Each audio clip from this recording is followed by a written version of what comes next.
passion and competence to what he does. So I really appreciate it. Thank you very much. These projects, I'll just briefly introduce them now. And then I'll introduce the first team member as they step up. The first project is Powering the Arctic, and it was performed for the Hoover Institution and Brookings Institution. The next project is the Measurement Gap, how teachers are evaluated, developed, and dismissed in California. It's done for Education Trust West. And the last one you'll hear is called Strictly Business, an examination of China's natural resource problem and its engagement in Latin America. And so we'll start off with the first presentation, and I'll turn it over to Kate McCormick, or Catherine McCormick, excuse me, who will introduce the rest of her team. Thank you. Good afternoon, and welcome to our presentation on Powering the Arctic. My name is Catherine McCormick. This is Drew DeWalt, Dylan Plotker, and Maggie Wells. We're all master's students in the Public Policy Department here at Stanford. This presentation is the culmination of 6 months of research for the Hoover and Brookings Institution as part of a larger project on researching the future Arctic. So during this presentation, I will explain the motivation for this and all research on Arctic development. Much of this is predicated upon a very quickly changing environment, which I will also outline for you. I will establish the objectives of this report, the impact we actually hope to have on the future Arctic development. Maggie will then take you through the current and future security context, and Drew will do the same for energy. Dylan will then walk you through our primary policy recommendations to both power and empower Arctic development. This whole discussion is in response to a rapidly changing Arctic. This change both encourages Arctic development at an unprecedented rate and also poses some risks to that development. The U.S. must secure its territory to both manage those risks and continue to encourage that development. It is our contention that without proactive engagement by the U.S. in Arctic issues today, this region will not have the capabilities to deal with the evolving environment in the future. To begin with, we have to define the Arctic. So the Arctic Circle is defined as a latitudinal band at 66 degrees north. The countries listed to the right all have territory above that line. And the U.S. in 1984 expanded their definition of the Arctic to include the Chukchi Sea, the Bering Strait, and the Aleutian Islands in response to growing interest in the material resource extraction in that area. We also, in our research, considered the interests of many stakeholders, including local, state, regional, and international governments. We received a lot of support from the state of Alaska, a lot of information from Lieutenant Governor Meade Treadwell's office. We also looked into the Arctic Council, which is the existing regional governing body and which will be the enactor of all regional policy. Also, we had to consider the global community because they will be affected by climate change, which is accelerated by changes in the Arctic, and they also are very concerned about the ratification of UNCLOS, which is the United Nations Convention on the Law of the Sea, which will guide our use of the high sea. We also spoke with the Inuit Circumpolar Council and the Center for the North in Canada to learn about Indigenous and other local communities' perspectives on the Arctic change. And we also, of course, had to consider commercial interests because they will comprise most of this development. So this is a video that shows the changing sea ice in the Arctic from 1987 through 2012. So the white area is the multi-year ice, and that's what's disappearing really quickly, and that's what's causing the opening of these waters and also posing a lot of risks. As you can see, it's really rapidly disappearing. It reaches a low in 2007. This is in response to a huge temperature increase in the Arctic. Temperatures in the Arctic are changing at a rate much higher than the rest of the globe. It's already increased by 5 degrees Celsius, and they're expecting that it might reach 9 degrees Celsius higher by the end of this century. And all of this means a decrease in the sea ice by 22 to 33% by the end of the century. If that happens, then the northern sea route north of Russia might become open or free of ice for at least half the year, and that'll enable a lot more transit into the Arctic waters. All of the melting ice poses a lot of dangers for all of this increased activity though, because it causes a lot of floating ice to exist in the water. And because we don't have the capability to monitor that floating ice, it really can endanger any of the activity. Another danger is the melting permafrost. That's the biggest danger on land. The picture above is a picture of a road built upon permafrost. And as that permafrost melts, the roads collapse. And this is really important for Arctic communities because they tend to be very isolated and they really rely on these roads to stay connected and to get their food and fuel. This also has implications for other infrastructure like houses, sewage systems, airports, and most relevant to our report, energy infrastructure. On the bottom is the Trans-Alaska Pipeline, which moves oil across the state of Alaska. If a similar pipeline for natural gas or transmission lines for electricity distribution are built upon permafrost, they'll be unstable and unreliable. So the objective of our report is to ensure that a developed Arctic will be secure.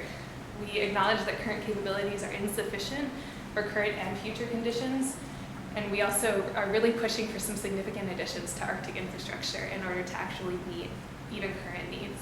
And we will recommend some policies to adopt in order to actually get these additions.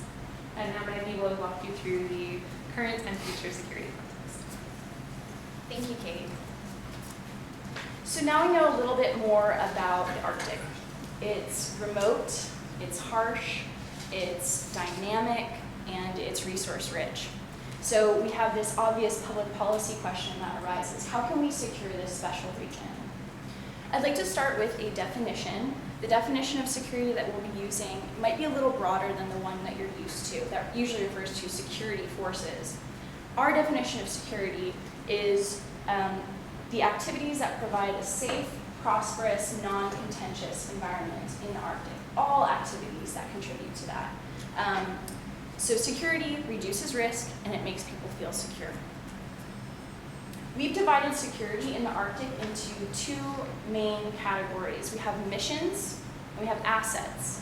Missions are complex sets of tasks we have to be able to complete, whereas assets are the equipment and standards that enable those missions to be successful.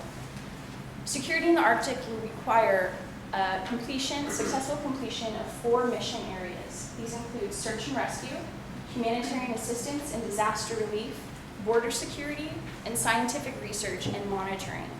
These 4 mission areas, in turn, are enabled by the acquisition of 3 types of foundational assets. These include multi-mission platforms, which are vessels, aircraft, and ports, navigation and communication equipment, and lastly, vessel and crew standards. Search and rescue is our first mission area. You can see here, it's actually one of the most well-developed missions in the Arctic. You can see here, basically search and rescue is what it sounds like, just to give you an idea of what it is. It's providing response to individuals and vessels that are in distress. So here you see actually the Arctic Council, the regional forum we described earlier, has already set up a search and rescue agreement among all Arctic nations. They divided up the Arctic Circle into regions of responsibility for each nation. You can see on the left the United States region of responsibility for performing search and rescue operations. Overlaid in green, we have the actual US SAR capability as it stands now. Because we don't have enough icebreakers and ports to serve as points of origin for these rescue efforts, we simply can't cover our entire region of responsibility. So while we have the legal foundation to complete our SAR mission, we don't yet have the assets to successfully cover our region of responsibility. So our second mission area is humanitarian assistance and disaster relief. This is similar to SAR, but it's a larger scale effort. The threat to life, property, and environment is much greater. The prime causes for HADR responses in the future will be spills and storms in the Arctic. Although there haven't been many Arctic storms that have caused the need for HADR response, the Navy does expect that storms will be increasingly frequent and intense in the future. We simply do not have the assets we need to adequately perform HADR missions in the Arctic. You can see here, actually, can you go back, Dylan? You can see here, this is a drilling rig called the Kullik. It's owned by Shell. Here it is, grounded on the southern coast of Alaska, New Year's Day, 2013. This is a recent HADR effort that the Coast Guard had to complete. You can see that there's a Coast Guard ship and there's a Coast Guard helicopter airlifting the entire crew off of the rig. We got lucky here, no oil was spilled. Now, our worst nightmare scenario for the future is a toxic spill in the Arctic. One, because our cleanup technologies like dispersants are not tested in Arctic waters. Neither are tar sands oil cleanup technologies. And if it happens, if the disaster happens at the point in winter when the Arctic Ocean freezes back over, we'll have to wait months to go back, and the toxins will sit there under the ice for months before we can go back and start cleanup efforts. Our third mission area is border security. It involves border surveillance and customs. And this is no small feat in the Arctic for the US because Alaska, as you can see here, has half as much coastline as the continental United States. We don't currently have the assets we need to complete our border security mission in the Arctic. One recent example of this inadequacy is a German cruise ship traversed the Arctic, put out its anchor right outside of northern Alaska, and brought its passengers to Barrow without anyone knowing that the vessel was approaching Alaska and without any of the passengers going through customs. Now, we got pretty lucky that time. It was a fun-loving group, but not every vessel who boards passengers into the US without announcing themselves is going to be so friendly. Lieutenant Governor Meade Treadwell put it best. He says, Alaskans just want the kind of security that all other Americans enjoy along the American coastline. Our fourth and final security mission is scientific research and monitoring. And this includes monitoring environmental conditions, it includes monitoring wildlife, marine wildlife, and it includes monitoring ice flows. It might seem a little out of place in a security discussion to talk about scientific research and monitoring, but it's actually incredibly crucial in the Arctic. One, because monitoring is what will allow our security forces to have domain awareness in the area, and also because the scientific research data that we get will tell us how fast the climate is changing, where it's changing fastest, and what's happening with the wildlife in the area. Those security forces then can respond to these changing data by alternating their force structures, how they train their forces, the assets they acquire, and how soon they have to acquire them. So I'd like to wrap up our security discussion and transition into our discussion on energy by introducing the idea that security and energy are iterative and synergistic in nature as developmental processes. On the left, you can see Barrow, Alaska, as it looks today. This is the northernmost United States city, and not incredibly well developed at this point. Its population is only 4,000.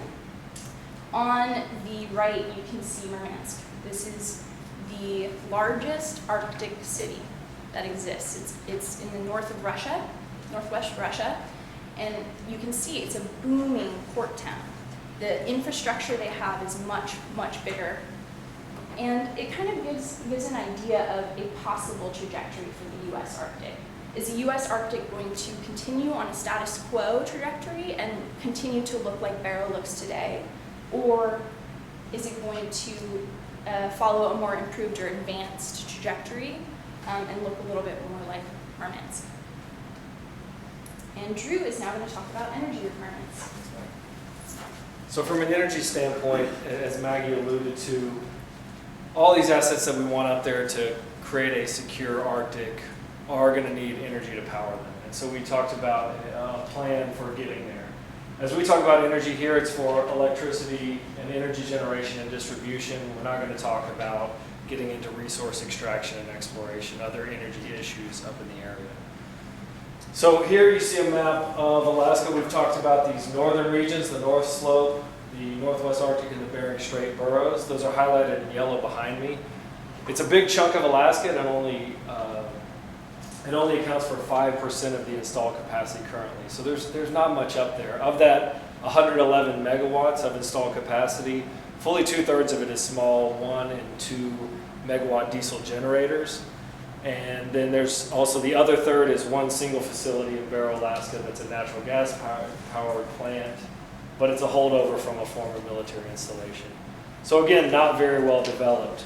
If we look at going into the future for Alaska and seeing that region, you know, we saw the comparison between Barrow and Murmansk. We want to make a comparison to this being as developed as other parts of Alaska, similar to the Kenai Peninsula, south of Anchorage, that has a whole lot of import and export. And so we project the need to be closer to 550 megawatts in that developed state, or a 5-fold increase in that infrastructure. When you look at the resources that are up there, we all know there's a lot of oil and natural gas. A lot of this natural gas that I'm talking about here in these gray swaths is entrained with the oil extraction. Currently, that natural gas comes out and it's treated as a waste product. The Trans-Alaska Pipeline only has capacity for oil liquids, and so they actually pump the natural gas back into wells to repressurize, and it's basically a waste energy. We're proposing, hey, use some of that to create electricity, and from that, from those resources that are already developed, already coming out of the ground, we propose that it can meet that need. So from the 550 megawatts we project on an annual basis is almost 4,000 gigawatt hours. And so of that need, the natural gas could more than double provide for that need. The good thing about natural gas over the diesel that's currently used, it's produced domestically, so you don't have to port it in on aircraft or ships like you have to do with diesel now, so there's a security in that supply line, and it's also got a lower carbon intensity than the diesel used there as well. Moving on to some of the renewable resources, we see geothermal. There's a lot of talk about geothermal because Iceland uses it for a big chunk of their electricity generation, but when you add up all the potential, using some nice round math, you get to almost nothing as far as the Arctic region is concerned. So you got to look for other solutions as well. If we loop in wind resources potentially, Alaska has some of the best Class 7 wind sites in the United States, Class 7 being really good for energy development for both speed and energy density of that. So even if we take what's developed right now, and I looked at an 8x wind expansion basically saturating all those best wind sites, you still don't make a meaningful dent in our projected need. So moving on to another one, hydro is talked about a lot. It's developed a lot in the southern part of the state, but even then, there's a bigger potential here, but a lot of it is created away from load centers where you're going to have more development on the coast.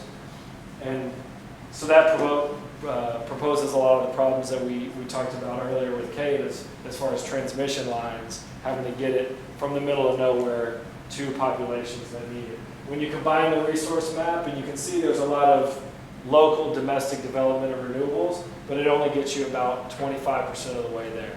So as we'll get to in the recommendations, which Dylan will take us through, we propose a lot of renewable energy resources, but we need that baseload capacity provided by natural gas.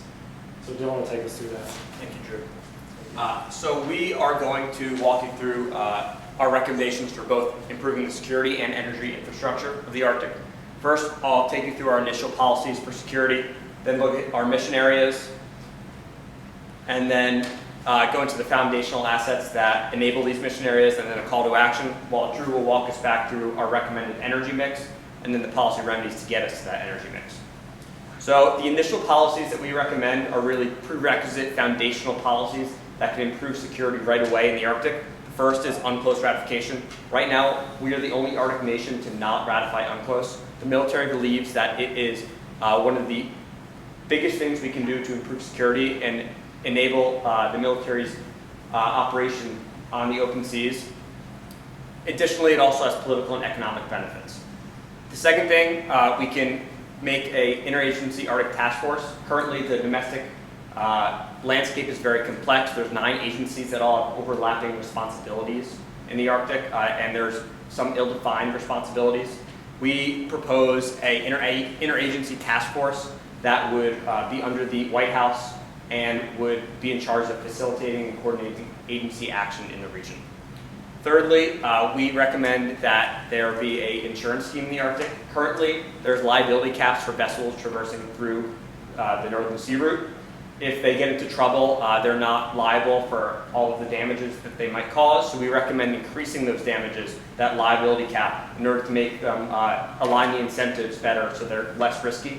Additionally, for any very big disasters, there's no insurance, so we recommend going through the Arctic Council and coming up with an insurance scheme to take care of any large disasters, especially because these disasters wouldn't be on a domestic scale. If there's a spill in Russia, it would most likely leak over to the United States or Canada, so therefore we need to be on a regional scheme through the Arctic Council. Next, I'll take you through our mission areas, and in our report we divide into 3 different tiers of capacity. There's status quo, improved, and advanced. We recommend status quo search and rescue. As Maggie said, it's already the most developed in the region. We already have the agreement on search and rescue through the Arctic Council. We believe everything we need is right in place, although we need the capability and the assets in order to get us to our legal responsibilities. We recommend improved HADR because we believe we're woefully unprepared if there was a serious disaster in the Arctic, and this would help us if there were any storms or spills that came up in the near future. We also recommend improved border security because, as Maggie said, there was the German cruise ship that traversed our waters, landed in Barrow, and walked around, and no one knew about it. And that's very important. When it takes more, increased economic activity in the region, we need to make sure we know what vessels and people are on our borders and in our waters at all times. We also recommend improved scientific research and monitoring, as it will help us gain domain awareness for all of our other mission areas and assets. For the foundational assets, we recommend improved MMPs, multi-mission platforms. This includes, we agree with the Coast Guard and Navy, and we recommend 4 heavy icebreakers and 2 medium. This is the biggest part of our cost. This would be $4.4 billion. We also recommend 2 high-speed cutters for border security, as well as 1 additional forward operating location. There's currently 1 in the Arctic, so that would be 2 total, and then 2 helicopters per forward operating location. For navigation and communication, we also recommend an improved level. This would be for navigation, more mapping of the Northern Sea route so we can understand the passages there. For communication, this would be an extension of the current Iridium satellite network to the north, or deployment of 2 additional satellites dedicated purely for the region. For standards, we recommend advanced because we believe standards can obviate the need for all of our other assets and mission areas. What they do is, whether it's standards for crew, safety, the vessel, it can help to reduce risk and make sure that each of the vessels are safer, the crews are safer, so that there's less need for search and rescue or HADR in the Arctic. And finally, we have a call to action because a lot of these things are expensive and they will need funding, especially for the icebreakers. We believe Congress should approve the United States Coast Guard, the Navy, and the National Science Foundation request for funds, or another way to do it would be to do it through a public-private partnership to share the brunt of the cost. Now we'll hand it over to Drew to go through our energy recommendations.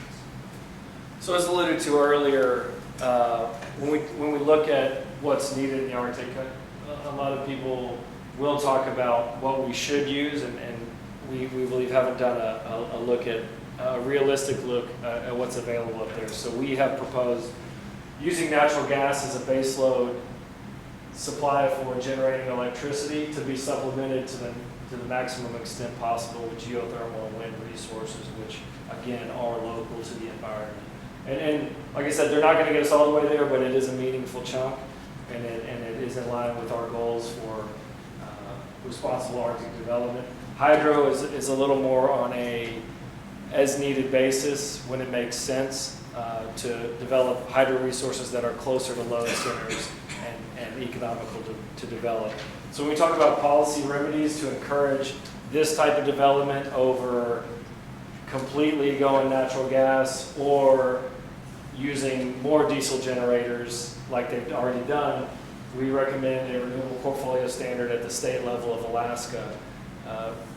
Currently over 30 United States have renewable portfolio standards, and we're proposing that Alaska push through their own, basically to jumpstart the process for renewable energy development there as well.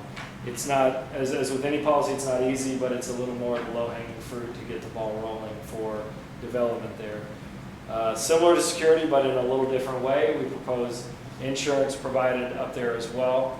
The issue you have from a private side is that an energy developer doesn't want to build a pipeline, transmission line, new generating facility because of the added risk of the Arctic, and so you have to mitigate that risk, and providing insurance for those endeavors is one possible way to do it. The last two are really just different ways to improve the economics of these renewable energy projects to encourage their development in the Arctic region. So in conclusion, really want to impress upon with you walking away from here that the Arctic environment is changing rapidly, but what we have is policy, which takes a long time to get implemented. And then if you have policy that encourages asset acquisition and building out of infrastructure, that's additional years on top of that, and it's a long time.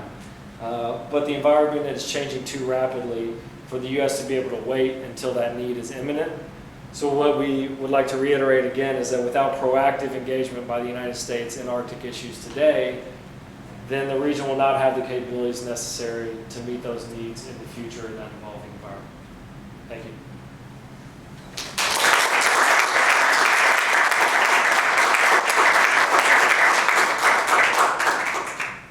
So any questions? So you've recommended a lot of recommendations, policy recommendations, and they're probably going to come at a very high price tag. So can any suggest, well, Congress approve them, that's how we'll fund it. But Congress has to decide on all these different things. Do you suggest that you have some sort of implementation scheme? You suggest certain things get funded first, or what would you suggest to, I guess, policymakers that are a little wary of the price tag? I'll say first, a lot of it with the renewable portfolio standard and the ratification of UNCLOS, those are pretty well developed. There's actually a whole lot of support for ratification of UNCLOS in the United States currently, and we actually have in an appendix a discussion. There's a lot of pros and cons to it, but the cons we don't really buy into a little bit, and that's a discussion that we can have later. But basically, those are two easy policy steps that aren't much in the way of financial resources needed, and those are kind of taking us the first step. To move further, it is going to provide is going to need some financial resources behind it. Yeah, I would say that it's hard to get around this $4.4 billion price tag for these icebreakers. It's really hard. It makes us all kind of gasp and think it's not feasible. If the Congress were to approve something smaller earlier, it would need to be parts of icebreakers that require the longest lead time to manufacture. That's one of our short-term recommendations. We do try to triage for each mission, for each asset, what's needed most now. So for navigation and communications equipment, like we said, what we need most now are high traffic areas in the Arctic mapped first. So there are ways that we can, make more incremental progress, but that big price tag does loom over Well, us. and then I guess to really get back at the heart of the issue that we get here, in the big scheme of things, $4.4 billion isn't that much money to the U.S. government. But the problem is that there's not a focus on that area. When you talk about issues that the United States government should focus on, it's jobs and all these other priorities, and the Arctic isn't a priority right now. And so that's what we're trying to press upon. It's actually not that much money, but it has to be done now to get ready for the future. Otherwise, the United States is going to be caught off guard in a very potentially contentious, but definitely a contested environment up there. And we're behind, and we didn't discuss that as much today, but we're behind all other countries in that area, having control of that region in a place where we would like it, considering that it is a U.S. territory. I'd like to add also that we have significant expenditures on supporting local communities in Alaska already, and if development happens, there will no longer need to do that. So we could divert some of those expenditures. And also Russia currently charges people for transiting their waters, and while that isn't totally legal, we could certainly raise funds from certain activities that are especially pollution intensive or especially risky in the area without really endangering their activity levels, because, for instance, transiting through the Arctic Ocean saves, instead of through like the Suez Canal or the Panama Canal, saves people, it's like a third less distance, and it saves about $600,000 per trip. So there's also significant financial possibilities there. Did you have a question or a comment? Full disclosure, I'm a client from the Hoover Institution. I just want to commend the team first and foremost. These four are tackling a series of topics that 60 scholars from both Hoover and Brookings have been attempting to wrap their arms around now for about 2 years now, in an ongoing project. So fire hose, I think, would probably be an apt analogy at this point. But to build on what Drew, Maggie, and Kate have said, and to address your question, the assets that are required are all capital assets. There's been a number of interesting schemes that are being proposed right now. Ships are very expensive to operate and put to sea, and there are a number of different private-public partnerships that are being evaluated right now. The cost, not only in development, that's one thing, but it maintains a 40 to 50-year timeline to maintain, man, crew, operate those ships. It's very expensive. So a number of different avenues to go down. The fact that they are not combatant ships, that they are support ships, commercial ships. In fact, the majority of the icebreakers around the world are commercial ships. The United States is not very good at building icebreakers, which is why we haven't been building icebreakers for a long time. However, the Finns, the Swedes, the Norwegians are very good at building icebreakers. And kind of go back to build on the point that they brought before. We have to get back some get over some political friction. Going out and outsourcing a capital asset like a ship to another nation. Although some members of Congress might not be very forward-leaning on that, it may be the only solution we have for the next 15 to 20 years, so we're not late to need. Because as we've seen, the environment is changing a lot quicker than the political environment is in Washington, D.C. So I thought that was a very good question. And I would say lastly, the toughest thing is that we can't quantify the avoidance of costs of future disasters when we're not prepared. This is the only we can quantify, but we think that it's a small investment to avoid future unpreparedness. A lot of what you've said has perhaps not completely explicit, but at least implicit overtones of supporting more rapid commercial development of the Arctic region, much in the spirit of the efforts in the 19th century by the U.S. government to underwrite development of the West through subsidies to the Intercontinental Railroad. Isn't that going to meet with a lot of political opposition from environmentalists? And what's the response to that? Speaking for environmentalists, I think that's one reason we really need to focus on these alternative energy options, because the development's going to happen regardless, because people are really excited about these opening passages, and like I said, there are significant cost savings to going through the Arctic. So the best way to do this is to be really prepared and to kind of anticipate all of this and do it in the safest way possible. The crew standards, for instance, will also ensure that there are fewer of these disaster needs, for instance. Like if you train the people correctly, or if you ensure that the ships are strong enough to go through the ice, you're going to have fewer spills to clean up after. So I think that can be really defensible for environmentalists. I also think that, or I guess we also think that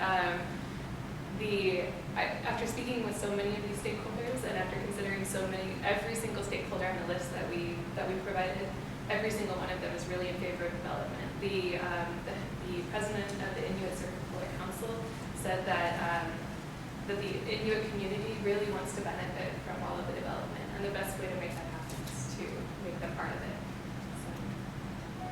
A little bit to Kate's point, though, is the fact that it's going to happen no matter what the United States does. Alaska is a smaller chunk, and if I think you kind of alluded to the fact that maybe we don't want to develop it at all, and that's not really our choice at this point, because Canada's going to do it, Russia's going to do it, there's going to be ships traversing north of Alaska. So even if there's nothing there still might be oil coming on our shores, there might be people that we don't know about or don't want in our territories coming through that environment. So we have to be prepared.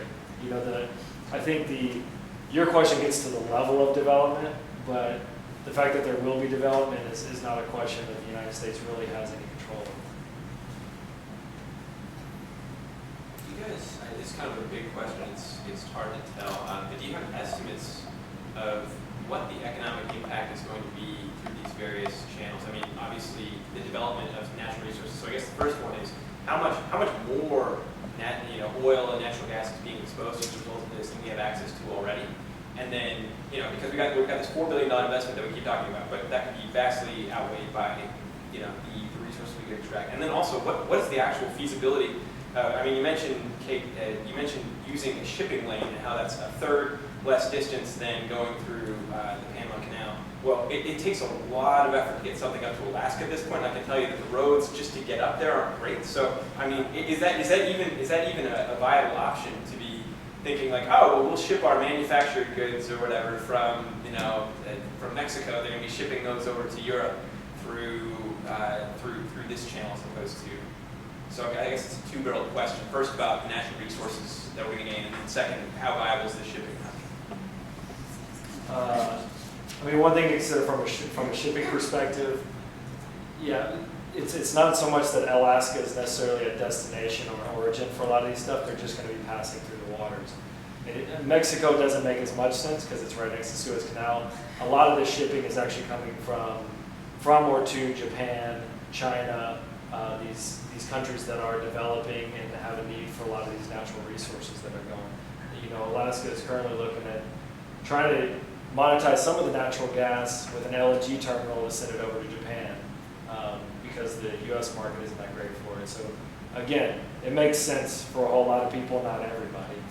To your one point, to the economic output, I mean, I don't have a number for you, but yes, it makes a lot of sense. One of the things we talk about with UNCLOS is that actually, by setting all the boundaries, a big piece of it is extending your territorial waters with your continental shelf, which is access to the resources on the bed of the sea.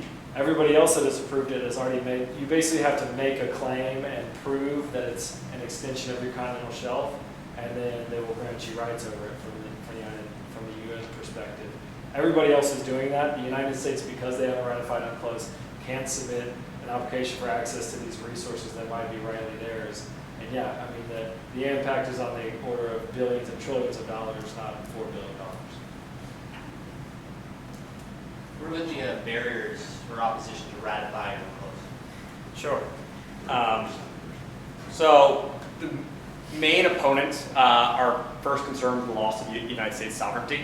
They don't want to give either UNCLOS, the International Seabed Authority, permission to say where or not they can go, where they can mine for deep seabed mining, etc. They're also concerned that the ISA, the Seabed Authority, is going to collect royalty taxes when United States firms are mining, and then they're also concerned that these revenues could go to terrorist or other unworthy organizations.